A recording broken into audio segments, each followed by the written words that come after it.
So this is John Paul Kersey once again back in action. I'm just talking about the Sigma Artesian lens, 85 millimeter prime, f1.4, and I absolutely love it. It's one of my favorite lenses that I have. I do portraits with this lens. I've made quite a bit of money off this lens, and by far one of my favorite lenses that I've ever used. Hobbyist photographer here.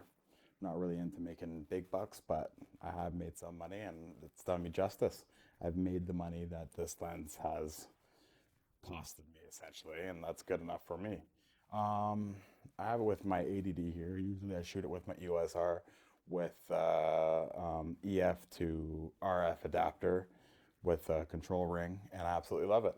It's fast with the adapter on the EOS R. It's quick, it's speedy, the autofocus is awesome.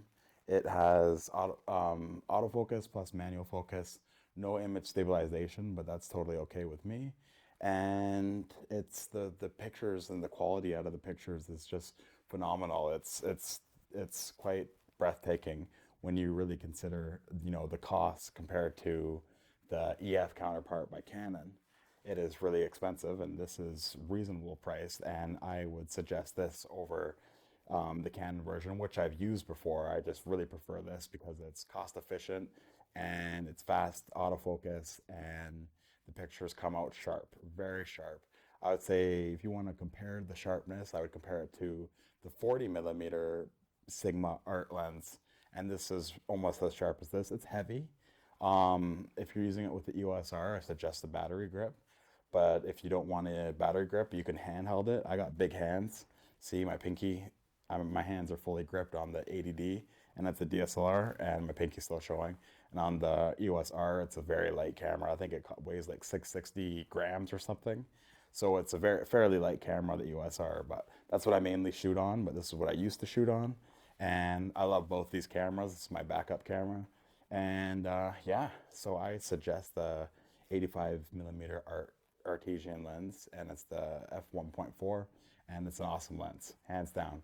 I'll show some pictures by the end of this video, and you can see what I recommend about it, and you can see how I shoot with it and the portraits that I've done, and I've gotten some phenomenal results. I use speed lights, I've used all sorts of light modifiers, and I've gotten breathtaking results with this, and I've had a lot of compliments with the pictures that I've taken with it. As the heaviness I would say would be the biggest con to it, but the pros to this outweighs the heaviness any day.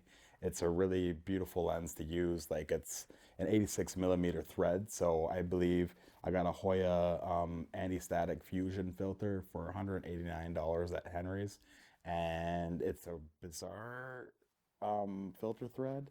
It's not really like ideal, but it works, and it's big. It's not small. I believe the Canon EF lens, the 85 millimeter, is a lot smaller for filter thread. I think it's 77, but I could be wrong. But yeah, so I this is 86, and it's a little bit expensive. I spent like a couple $100, but it's worth it to get something to protect the lens. I don't shoot with it on. I just put it on when I'm not shooting with it. So really love this lens. I'm hands down a big supporter of Sigma. They're cost efficient. The results are phenomenal. They're quick to focus. I just like Sigma art lenses. When it comes to saving up the bang for the buck, I say you get the best bang for the buck for the Sigma Artesian lens. So yeah, I just really recommend it. And I can show some pictures by the end of this video, and you can see what exactly I'm talking about. I have some pictures with the ADD and some pictures with the EOS R, and you can see how I really like it. You can see how I've demonstrated some pictures. Now, um, other than that, I really like it. Like, it's just an awesome lens. Like, it's totally epic. Like, I would recommend it to anyone that's looking for 85. I even got this bad boy with the EOS R on the Ronin S to I got it stabilized, and I shot with it. If you see on my channel, I took pictures of the swan in 4K, and I did it, and then I cropped down to 1080 because I just don't like editing 4K footage. It takes way too long to upload to YouTube, just because my bandwidth sucks. But I shot that video on the 85 with the Ronin S on the EOS R in 4K, and I had the crop of 1.74, I believe, and it got in even further. That's when a 4K crop really comes in handy when you're doing things like wildlife and they're really far away.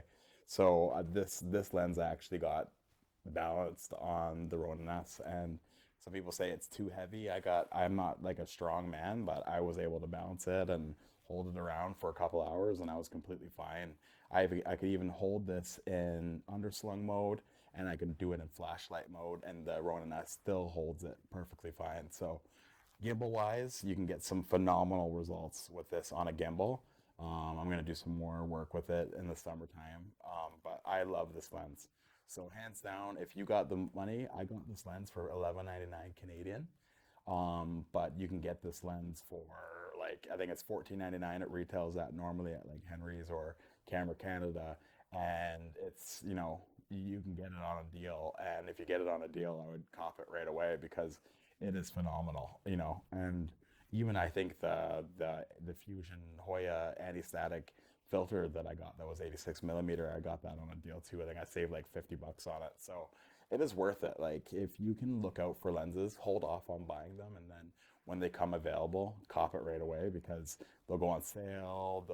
You can get them secondhand sometimes because secondhand sometimes good. But I personally have never bought a secondhand lens. I like buying them brand new just because I like knowing that they're okay and no one's dropped them or anything. But with this lens, with one thing I like about Sigma is that they have a 7-year warranty if you buy it locally, and you can prove the authenticity of the receipt. If you have the receipt and you're the original owner, you have a 7-year warranty, and they cover quite a bit of things. And I hands down love Sigma. Their customer service is phenomenal.